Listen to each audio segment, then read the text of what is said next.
நேற்று நாங்கள் இங்கே தாங்க இருந்தோம். ஆம்புலன்ஸ்காரங்க தேவையில்லாம உள்ள வந்தாங்க. நாங்கள் முன்னாடி முனிப்பங்கோயில தான் நின்றுட்டு இருந்தோம். கோயம்புத்தூர் ரூட்டில் போன ஆம்புலன்ஸ், அதாவது மக்கள் வண்டியோட டூ வீலரில் வரவங்கள உள்ள டூ வீலரை கொண்டு போய் கேரி மெரிடியன் ஹோட்டலுக்கு பின்னாடி பார்க் பண்ண சொன்னாங்க. டூ வீலரில் வந்தவங்கள உள்ள ஆனால் ஆம்புலன்ஸ் கோயம்புத்தூர் ரூட்டில் போன ஆம்புலன்ஸ் திரும்பி எதுக்கு இதுக்குள்ளே விடணும்? அங்கே போயிருந்தா தான் மக்கள் யாராக இருந்தாலும் அவசர உதவிக்கு போக முடியும். ஆனால் போனவங்க வந்து நாங்கள் அங்கேயே தான் நின்று பார்த்துட்டு இருக்கோம். அந்த ரூட்ல போற ஆம்புலன்ஸ் திரும்பி போலீஸ்காரங்க இந்த ரூட்ல விடுறாங்க. ஆனா பொதுமக்களை உள்ள விட மாட்டேங்கிறாங்க. நிறைய பேத்துக்கு கூட வந்தவங்களுக்கு என்ன கூட வந்த பசங்களுக்கு நிறைய பேத்துக்கு சட்டையில கத்திய வச்சு கிழிச்சிருக்காங்க. கத்திய வச்சு கிழிக்கிற அளவுக்கு என்ன சூழ்நிலை உண்டாச்சு? எதுவுமே ஆகல. இந்த மாதிரி பல விஷயம் நடந்திருக்கு. உண்மை தெரியாம யாருமே பேசுறாங்க. நாங்க ஆம்புலன்ஸ்காரன் டைரக்டா கூப்பிட்டு விசாரிக்கிறோம். அவங்க எடுத்தது 25 to 30 கேஸ் தான் மொத்தமா எடுத்திருக்கேன் அப்படிங்கிறாங்க. மொத்தமே 4 பேர் தான் இறந்து போயிருக்காங்க. ஆனா இத்தனை பேர் திடீர்னு எங்க வந்து இறந்து போனாங்கன்னு யாருக்குமே தெரியல. அதெல்லாம் உள்ள நிறைய விஷயம் நடக்குது. இது யாருமே பொதுமக்களுக்கு தெரியும். பொதுமக்களுக்கு தெரியாம நிறைய பேச ஆரம்பிச்சிடுறாங்க. முதல்ல உண்மை என்னன்னு வெளியே கொண்டு வர சொல்லுங்க. ஏன்னா உண்மை வெளியே வராம நிறைய பேர் பேசிக்கிட்டு இருக்காங்க.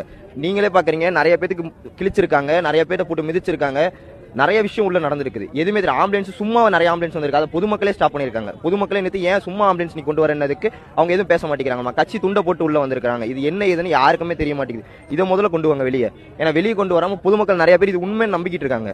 மக்கள் மண்டிட்டு தான் உரிமை போயிடுனா எத்தனை நாளைக்கு மண்டிக்கிட்டே இருக்க முடியும்? அதை யாருமே புரிஞ்சுக்க மாட்டேங்கிறாங்க. இந்த இடத்துல 10,000 பேர் இருந்தாங்க. போலீஸ் யாருமே ஒருத்தர் கூட உள்ள இல்லை. எல்லாருமே அங்க முன்னாடியே ஸ்டாப் ஆயிட்டாங்க. ஏன் ஸ்டாப் பண்ணாங்க?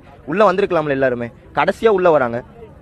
ஏன்னா நிறைய துறை இருக்கவங்க எல்லாருமே, அமைச்சர்கள் இருந்து எல்லாருமே அடுத்த 10 நிமிஷத்துல வராங்க. இங்க 7:30க்கு முடியுது. நீங்க நியூஸ்ல பாத்தீங்கன்னா தெரியும். 7:30க்கு முடியுது. 8 அரை மணி நேரத்துல கேஸ் எடுத்துட்டு போறாங்க ஆம்புலன்ஸ்காரங்க எல்லாரும். 8:15 அவங்க உள்ள இருக்காங்க. சென்னையில இருக்கவங்க எல்லாரும் இங்க எப்படி வந்தாங்க? அதை யோசிச்சிங்களா யாராச்சும்? யாருமே எதுவுமே யோசிக்க மாட்டாங்க.